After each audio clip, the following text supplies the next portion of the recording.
o verso 1, o Salmo número 8. Eu leio apenas o verso de número 4. Nosso irmão Gilvão, depois toma sempre conosco. Salmo número 8, verso de número 4.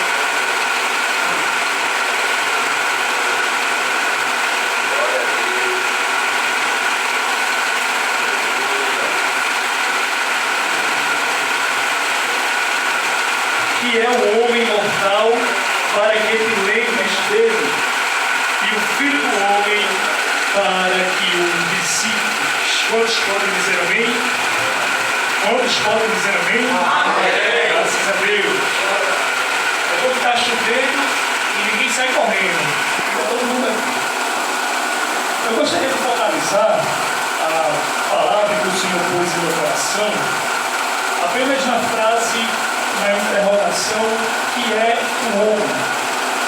Diversos ramos acadêmicos, tais como a antropologia, a sociologia, a biologia, buscam desvendar os mistérios da humanidade, sua origem, propósito e características, bem como o seu fim. Contudo, a Bíblia responde a todos estes questionamentos. Por exemplo, em Gênesis capítulo 1, versículo 26, nos é informado quem é o nosso Criador. Então Deus determinou: façamos o ser humano à nossa imagem, de acordo com a nossa semelhança. Dominem eles sobre os peixes do mar, sobre as aves do céu, sobre os grandes animais e todas as feras da terra, e sobre todos os pequenos seres viventes que se movem rente ao chão. Você não é obra do acaso, nem tampouco é fruto de uma explosão coincidente apenas. Você não era simplesmente um micro-organismo que, com bilhões de anos, evoluiu ao estado de primata e chegou ao estado atual de Homo sapiens. Muito pelo contrário, o nome do seu Criador é Jeová dos Exércitos, e ele se encontra nesta noite entre nós para recebê-lo em seus braços. E é interessante, irmãos, porque Deus, ele é um Criador nato que deixa as suas impressões no ser humano. Para você ter uma noção, entre os 6 meses ainda de gestação, o bebê, ele já possui a sua medula e o seu cérebro pré-formado. Quando ele já está perto da 10ª semana, ele já tem o seu coração pulsando aproximadamente 150 vezes por minuto. E com 13 semanas ele já está com impressão digital, isto é, ele já tem a sua própria identidade. E existem pessoas que estão lutando para terem o direito de abortar crianças, mas nós sabemos muito bem que a vida é um dom de Deus. E Deus, quando concede a alguém ter a vida, é porque ele já tem traçado um projeto para aquele caminho. É tanto que o salmista, no Salmo de número 139, verso 16, disse: os teus olhos viram o meu corpo ainda informe, e no teu livro todas estas coisas foram escritas, as quais em continuação foram formadas, quando nem ainda uma delas havia.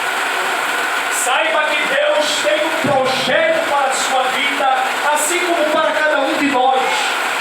E o projeto de Deus, quando nós damos lugar ao seu Espírito Santo, ele se cumpre cabalmente.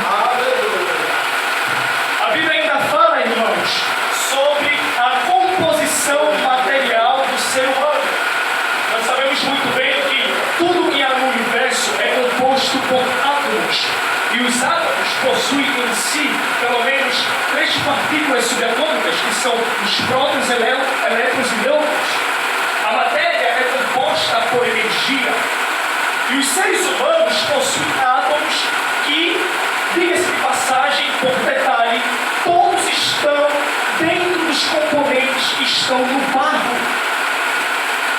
Um estudo científico citado pelo pastor e filósofo Severino Pedro da Silva, em seu livro Corpo, Alma e Espírito, afirma que o corpo propriamente dito tem em si 18 elementos, e estes são integrantes dos mais variados elementos específicos que compõem a substância do universo físico. O homem possui 72% de oxigênio, 14% de carbono, 9% de hidrogênio, 5% de nitrogênio, e os restantes 3,5% se compõem de pelo menos mais 15 elementos como cálcio, fósforo, potássio, enxofre, sódio, cloro, vestígio, iodo, cobre e zinco. Para você ter uma ideia, com a gordura que há no corpo humano, dá para se fazer 7 sabonetes. E com o fósforo que está no seu corpo, dá para fazer mais de 3 caixas de fósforo. Deus, Ele prova o homem de onde ele veio. E o mais interessante, irmãos, é que a Bíblia diz em Gênesis capítulo 2, versículo 7, então o Senhor modelou o ser humano do pó da terra, feito argila, e soprou em suas narinas o fôlego de vida, e o homem se tornou um ser vivente. E por fim, Deus colocou o homem para habitar e andar sobre a terra. Como quem diz, você vai andar por cima daquilo que você foi formado, para que você saiba que um dia você retornará para lá também. É por isso que ninguém pode se gloriar, ninguém pode dizer que é alguma coisa, porque do pó tu foste formado e ao pó retornarás.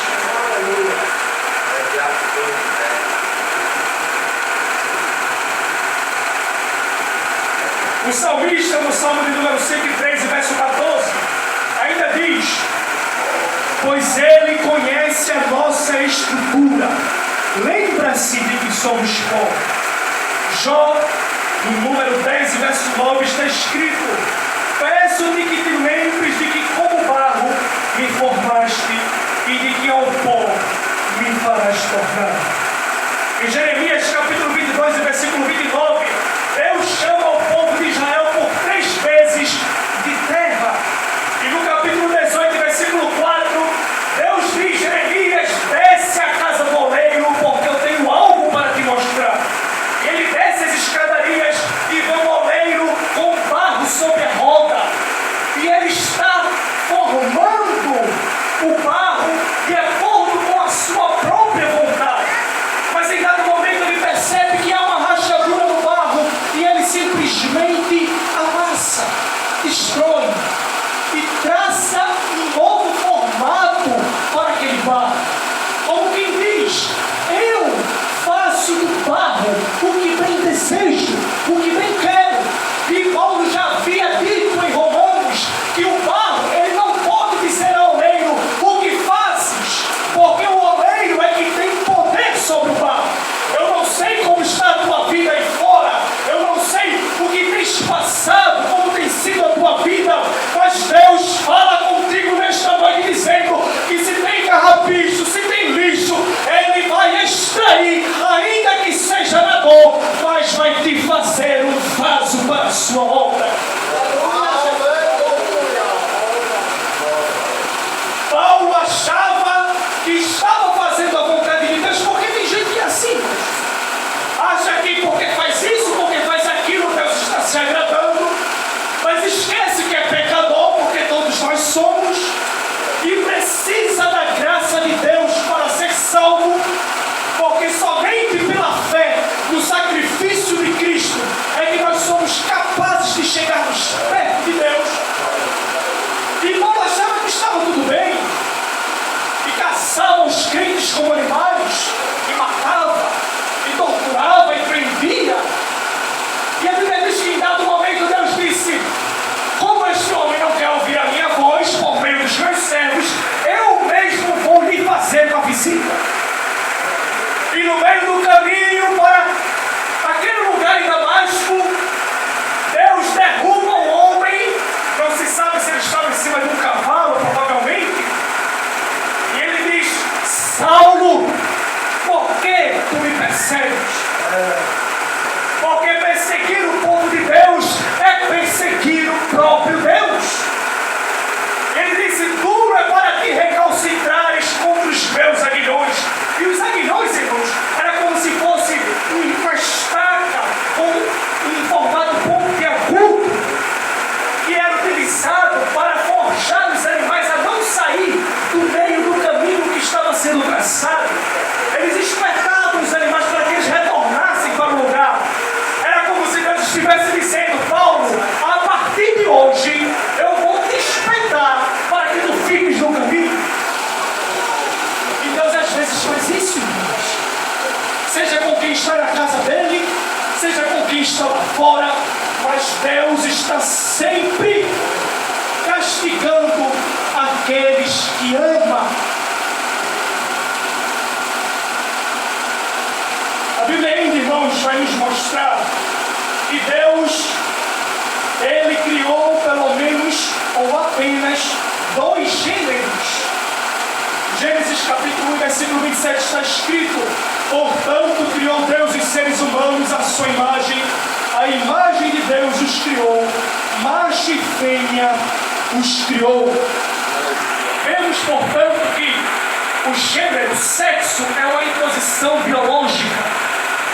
Muito pelo contrário do que se é dito pelos engenheiros sociais, de que é uma construção social, de que é uma construção, uma escolha com o tempo. E se você continuar seguindo com essa ideia, vai acarretar algo que Paulo já falou em Romanos capítulo 1, versículos 24, 26 e 27. Por esse motivo, Deus entregou nas pessoas a impureza sexual, segundo as vontades pecaminosas do seu coração, para a degradação de seus próprios corpos entre si. E por essa razão, Deus os entregou a paixões vergonhosas. Até suas mulheres trocaram suas relações sexuais naturais por outras contrárias à natureza. De igual modo, os homens também abandonaram as relações naturais com suas mulheres e se inflamaram de desejo sensual uns pelos outros. Deram então início à sucessão de atos indecentes, homens com homens, e por isso receberam em si mesmos o castigo que a sua perversão requeriu. A Bíblia diz que nós somos seres pessoais, possuímos volição, isto é, vontades. Filipenses capítulo 1, versículo 15. Você possui o arbítrio de escolher como será o seu caminho, como será a sua vida. Deus, Ele não vai interferir nisso. Deus, Ele vai lhe dar toda a liberdade do mundo. Porém, se lembre, as suas ações serão prestadas diante de Deus no juízo. Em Salmos 119, verso 66, está escrito que o ser humano ele foi criado com inteligência, com intelecto. E em Efésios capítulo 4, versículo 2, mostra que o ser humano possui sentimentos. A Bíblia ainda diz que nós possuímos uma contextura material e imaterial. Nós possuímos corpo, que é o mecanismo que usamos para nos comunicarmos com esta vida física, mas também possuímos a parte material, que é a alma e o espírito. E isto está testificado na primeira carta de Paulo aos Tessalonicenses, capítulo 5, versículo 23. Que o próprio Deus da paz os santifique integralmente, que todo o nosso espírito, alma e corpo sejam mantidos irrepreensíveis na vinda de nosso Senhor Jesus Cristo. A sua alma e o seu espírito estão acoplados. É dela que partem as vontades, as emoções, a sede dos seus desejos. E saiba que a sua vida física, ela finda aqui. Porém, a sua alma, o seu espírito, eles prosseguem para uma vida além dessa. E é lá onde você prestará contas diante do juiz de toda a terra. Aleluia! A Bíblia ainda fala, irmãos, sobre a hierarquia do ser humano na criação. Em Salmos 8, versos do 5 ao 9, está escrito: Tu o fizeste, fez ao homem um pouco menor do que os anjos, e o coroaste de glória e de honra. Tu o fizeste dominar sobre as obras das tuas mãos. Tudo sujeitaste debaixo de seus pés. Todos os rebanhos e manadas e os animais selvagens também, as aves do céu, os peixes do oceano e tudo o que percorre as correntes marítimas. O homem é a glória da criação de Deus. E saiba uma coisa: você é rico. Não há ninguém capaz de pagar o valor da sua alma. Em Salmos, número 49, versículos do 7 ao 8, está escrito: ninguém é capaz de redimir seu próprio irmão, ou pagar a Deus o valor de sua vida, porquanto o resgate de uma vida não tem preço. Não há pagamento que eu vivo.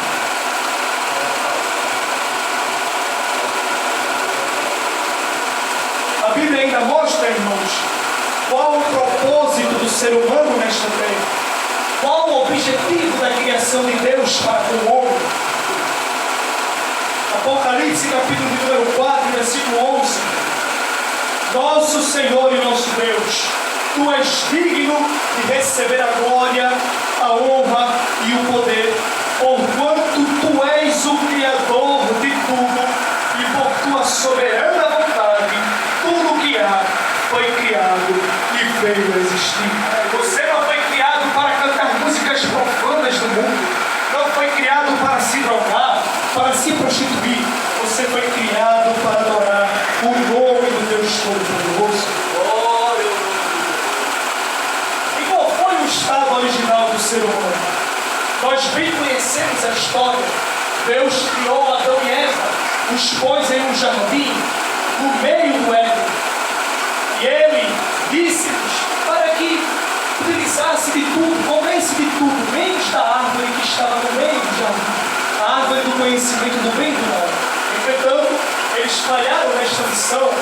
E a Bíblia diz que o pecado entrou no mundo e foi repassado a todos os homens de geração em geração. Mas antes, Deus havia criado o homem para a sua justiça. É tanto que em Gênesis capítulo 1, versículo 26, está escrito que Deus fez o homem à sua imagem e semelhança. E imagem e semelhança significa que o homem herdou de Deus características, herdou de Deus qualidades, que são os seus atributos naturais: o amor, a paz, a paciência, a bondade. Salomão, em Eclesiastes 7, verso 29, disse: sendo assim, eis a única conclusão a que cheguei. Deus criou o ser humano justo, sem falha, mas este se deixou envolver por muitas astúcias e ilusões. Aleluia. Devido ao pecado dos nossos pais, a condição do homem atual é de pecador. Tem pessoas que acham um pouco ofensivo ser intitulado de pecador, mas você é pecador. Nós que estamos aqui somos pecadores, inclusive eu que estou falando neste público. E por conta disso mesmo, nós temos a consciência de que precisamos de Deus. A Bíblia diz que Adão, como pai da humanidade, pecou e o pecado perpassou a todos os homens. Mas veio um segundo Adão, sem erros, sem pecado, o qual trouxe para nós a redenção dos nossos pecados. E alguém pode dizer: se fosse eu naquela época, eu não teria falhado. Mas deixe-me lhe contar uma história. Havia um servo de fazenda, e ele possuía diversos servos. E um deles sempre reclamava do trabalho. E sempre cogitava um dia sair dali e conquistar coisas mais novas. Certo dia, aquele chefe da fazenda, passando perto, ouviu aquele homem reclamando de seu trabalho. E ele dizia: ah, Adão, se tu não tivesses pecado, eu não estaria aqui trabalhando. E muitas pessoas acham que o trabalho é uma consequência do pecado. Muito pelo contrário, Adão, ele era guardião da terra e era também jardineiro, ou seja, as primeiras profissões foi agricultor e vigia. Já viu o trabalho, mas ele dizia sempre isso consigo. E aquele patrão ouviu ele e disse: a partir de hoje você não vai mais trabalhar na fazenda. A partir de hoje você vai ficar na casa grande, vai viver do bom e do melhor, vai tomar água de coco e se deitar para ver o tempo passar. E aquele homem achou que o seu patrão estava brincando, porque era algo muito severo, muito inesperado. Mas ele disse: estou falando a verdade. E aquele homem passou muitos dias naquela casa, mas havia um pré-requisito. A única coisa que você não pode fazer é abrir este pequeno baú que está aqui em cima da estante. Passou-se um mês, passou-se um ano, e o homem estava muito bem, vivendo, comendo o bom e do melhor, descansando, vendo apenas os outros trabalhadores empenhando-se no cultivo. Porém, com o tempo passando, aquele homem começou a olhar diferente, com tentação para aquele baú.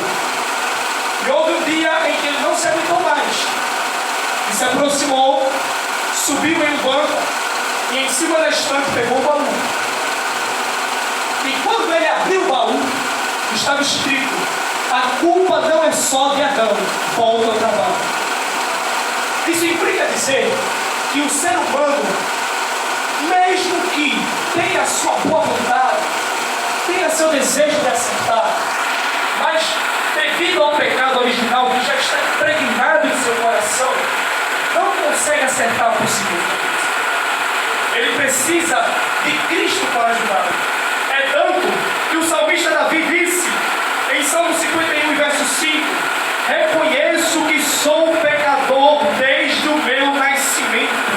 Sim, desde que me concebeu minha mãe. Ainda está escrito, irmãos, em Romanos capítulo 3, a partir do versículo 10, como está escrito: não há nenhum justo, nem ao menos um. Não há uma só pessoa que entenda, ninguém que de fato busque a Deus. Todos se desviaram, tornaram-se juntamente inúteis. Não há ninguém que pratique o bem. Não existe uma só pessoa. Suas bocas estão cheias de maldição e amargura. Seus pés são rápidos para derramar sangue. Os seus passos são marcados por destruição e miséria. E não conhecem o caminho da paz. Consideram que é inútil temer a Deus, porque todos pecaram e afastados estão da glória de Deus. E em Romanos capítulo 21, a Bíblia diz que, mesmo havendo conhecido a Deus, os seus pensamentos passaram a ser levianos, imprudentes, corações insensatos, e tornou-se incrédulos. Glória a Jesus. E o pecado, irmãos, ele carrega consigo uma consequência terrível, que é a morte. Romanos capítulo 6, versículo 23. Jó 14, verso 1 diz que o homem nascido de mulher é de poucos dias, e sua vida é curta, e que é cheia de desapontamentos e dificuldades. Em Hebreus 9, versículo 27 está escrito: e assim como os homens estão ordenados a morrer uma só vez, vindo depois disso o juízo. Mas damos graças a Deus, irmãos, porque a Bíblia diz em Gálatas 4:4 que, vindo a plenitude dos tempos, Deus enviou o seu Filho, nascido de mulher, nascido debaixo da lei. E lá em Hebreus, capítulo de número 1, está escrito que, havendo Deus se revelado para a humanidade de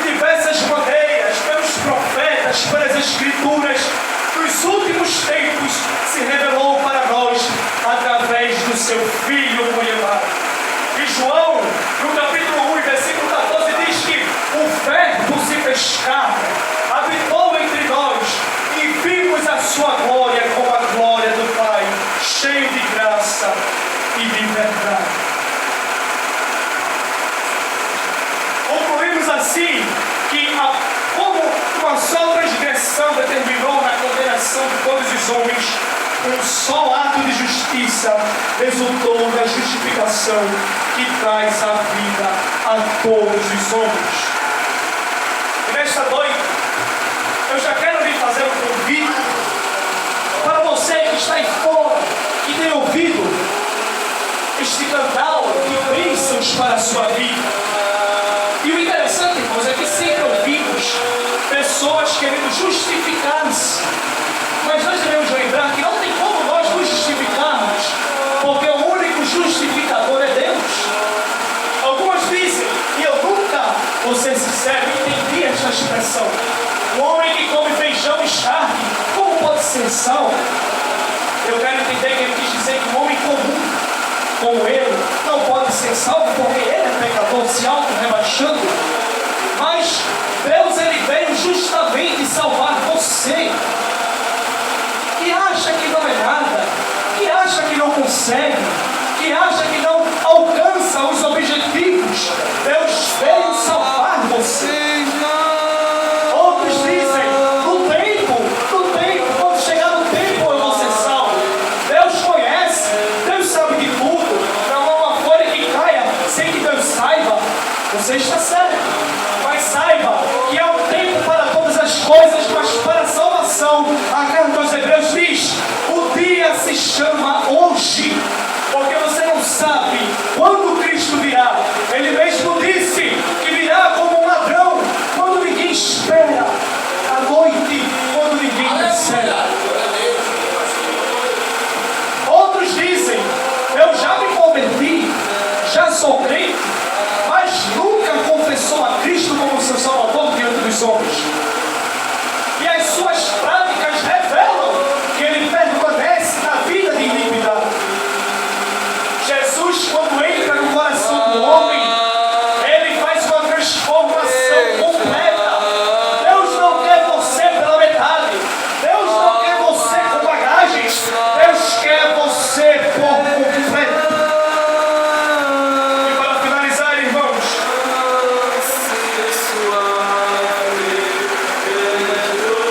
alguns acham que são justos, que suas ações o justificam. Havia um homem chamado, ele era um dos oficiais do Império da época, chamado Cornélio. E ele era um homem bom, um homem que orava, um homem que jejuava, um homem que dava esmolas aos pobres. E a Bíblia diz que aquelas ações dele chegavam até Deus como cheiro suave. Ou seja, você não precisa ser cristão para fazer uma boa prática. E mesmo assim Deus está lhe observando. Porém, não basta você ser bom, não basta você dar esmolas, não basta você orar, não basta você frequentar uma igreja, não basta você ler a Bíblia ou deixá-la aberta no Salmo 91, no Salmo 23, no Salmo 40, etc. Você precisa aceitar a Jesus como seu Salvador. Saiba disso. Cristo é a única porta. Cristo é o único caminho. O caminho é de rejeição. O caminho é de fugir dos prazeres deste mundo.